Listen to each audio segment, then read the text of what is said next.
Boys and girls, ladies and gentlemen, children of all ages, hey guys, this is Marc Goldberg from Marc Vlogs Watches. Thank you so much for being with me today. And today we are going to answer a question from Yoad from Israel. Yoad, I hope I'm pronouncing your name right.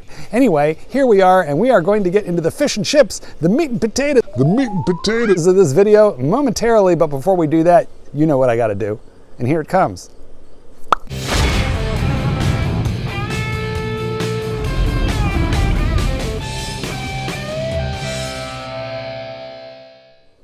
Today I am wearing a watch that so many of you said that I would flip, and I do confess that I put it away once in a while, and then I pull it back out. It is the Grand Seiko Spring Drive Diver, SBGA 229 in like 10,000 ounces of glorious 316L steel with Zarasu polishing. Okay, so we got this letter that we're going to read from Yoad. Hey Mark, how are you doing? I love your videos, especially when you have the deep sea on your wrist. I have this watch also. Well, today no deep sea, although, yeah, this is, you know what, as brawny as this is, only goes to 300 meters.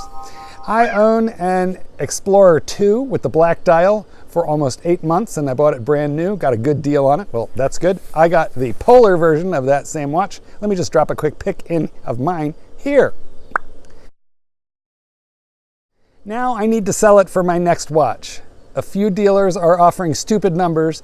The best price I got so far is $6,300. Well, you didn't tell us exactly what you paid for it, and that would have been helpful. Actually, it is almost, oh, he did, sorry. Almost, it is actually almost the price that I paid, so not quite. But I was checking Chrono24 and I saw some watches like I own in very bad condition or more, older than mine, and the price is like $7,500. Plus, I'm sure it's the price that that watch is worth. What do you think? Does the price make sense? Maybe the prices on Chrono24 are just for show, and when a serious client comes along, the prices drop down. Thank you for your help, Yoad from Israel. Yoad, thank you so much for writing me. And before we get into the fish and chips, meat and potatoes, before we get into the hummus and falafel of this general question, I want to state that your questions should come to me here at my Gmail. And you do not need to send me money, but if you would like to make a contribution to support the channel, that is also always appreciated and not necessary. Those go here. Okay, guys, so let's get into it here with Yoad's question. Enough of the food analogies. So first, the pricing on Chrono24, well, you know, it's all over the board. So let me say that you'll see the same watch up there, box papers like, you know, the identical watch, and you'll see two vastly different prices. You know, they could be a couple $1,000s apart. And this is just different dealers have different selling strategies. And some of them are parking that listing on Chrono24 and they don't really expect to sell anything. What they do is they want you to figure out who they are based on factors that they put into the description, and they want you to call for a better price. I'm pretty convinced of that. And that way they wouldn't have to pay the commission to Chrono24, or maybe they don't want you to have the buyer protection. I don't know, but you know, it's fairly common that happens on Chrono24. Also, I'm pretty sure that there are dealers on Chrono24 listing watches that they don't have. It's like throwing chum into the water. You know, if you're a fisherman, you know what that means. You attract the buyers, and then when you do, you try and go source the watch after you get a deposit. So it just makes your life easier. It means as a dealer, you don't have to put out as much money. But let's come back and let's talk about the premise from the beginning. You didn't tell me what watch it is that you're selling your Explorer for. And so I just want to talk for, oops, smack. I just want to talk for a quick second about the, you know, you're looking to sell one of the less popular Rolex steel sports models out there, and I'm not sure that that is a good idea. Are you just bored with that watch, Yoad? You know, do you need to put it away in the bank for maybe a month and pull it out? Are you missing it? Have you allowed yourself the opportunity to miss it? You know, I don't wear my Polar all that often, but once in a while I pull it out and I get a great couple days out of it, and I'm glad that I have it, and then I put it back away. Because here's what I know. It's the ugly ducking. It's the ugly duckling. You know, it's kind of like the oddball. It's right up there with the Air King as a weirdo watch. And what tends to happen over time in Rolex is those watches get updated or discontinued or severely modified, and then all of a sudden people get nostalgic for the watch that they didn't buy. And you have one. So, let me give you a little example of that. These Rolex GMTs, pre-ceramic with the aluminum bezels, the 5-digit ones, man, those things have skyrocketed in just the last few years. I remember 3-4 years ago, dealers almost couldn't give those away, and they have doubled and tripled in price. So they just all of a sudden have become fashionable. Well, if I were you, I would at least wait until Baselworld, May of 2020, because I think there's a reasonable chance that Explorer is either going to get canceled or enormously updated. If it gets canceled, it's gone, then you'll have something rare and interesting there because not so many people bought them. And it's a really interesting watch with the stainless steel bezel and the GMT function. It's super legible, lots of lume, really chubby hands. That's honestly, I think it's a great watch. So you better be getting something crazy, amazing to replace it. Otherwise, don't sell it. The other thing that could happen at Baselworld is that they take that steel bezel and maybe they put a ceramic one on there like they did with the Daytona. That will drive the collectability of the new version up, and a rising tide lifts all boats, so the one that you have, I think, would then go up. So I'm not sure it's a good idea for you to sell it. I think everybody out there, you've got Steel Sports. If you're bored with them, put them away. But I don't know that I would be so anxious to sell it. So I think you should think like 5 times about that. Now, let's come back to the idea of selling a watch to a dealer. Now, mind you, you're in a slightly different marketplace than me. You're in Israel, I'm in the United States, but I think this works more or less the same anywhere you go. So why would you be offered $7,300, but $7,500 is a more common selling price?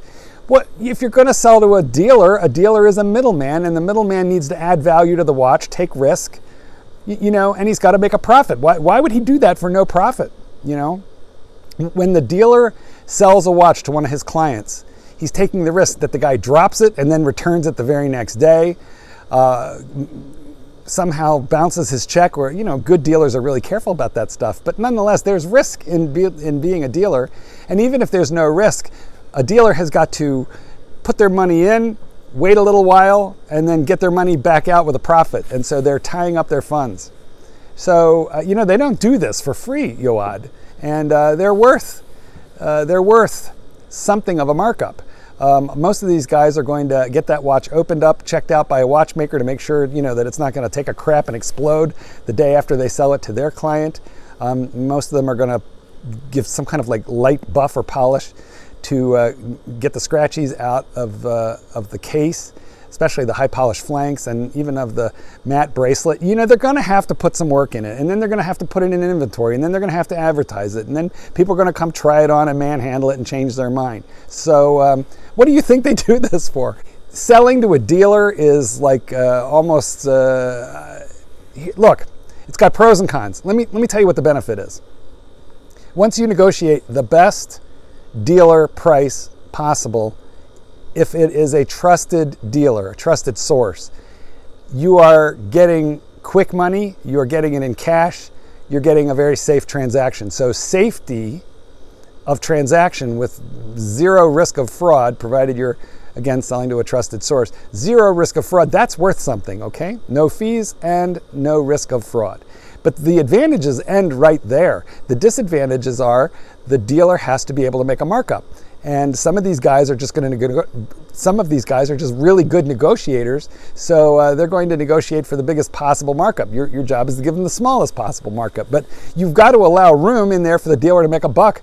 Otherwise, you should sell your own watch. Which brings me to another point. I don't know how this works in Israel, so do some investigatory work. But here in the States, I would be advising you to sell it on eBay. Now, not that you can't sell on eBay from Israel, you can do it from everywhere, but if you've really never sold a watch before and you just sign up for eBay now and you've got zero feedback, well, people are going to be a little afraid to buy a $7,000 watch from you. But I would think that if it's box papers in good condition, if you could sell it on eBay, that you would probably get easily $7,000 for it, maybe more. And if it's box papers, good condition, then you got to pay 10% to eBay and 3% to PayPal. They pay for the shipping, but you'd probably make more. or maybe you'd even get that $7,500. But people are willing to pay more to a known dealer because the end user, the consumer, the dude who says, hey, I want to buy one of these watches. Look, Joe the dealer up the street's got one, and he would pay Joe more for that watch than he would pay you because Joe is a known quantity and you are Yoad from Israel. Love you, buddy. But nobody knows you, so they're taking a little bit of a chance when they buy a watch from you. Okay, well, that is really all I've got to say about this. Now, if you are in Israel and you have bought and sold watches, perhaps you could kick in and chime in here in terms of how Yoad should go about parting with his watch. If you are anywhere in the globe and you're interested in Rolex, do you think Yoad should sell it? Because I personally think this is not the time to sell, especially a current production Rolex Steel Sports, especially the ugly duckling, the Explorer 2, 42 millimeters, because if they change it, there aren't going to be all that many of them out there. So shoot ahead 5 years. Do you think it'll be worth more? Tell me what you think in the comments. Please join my family by subscribing. Remember, we're going to do this together. Goldberg, peace out.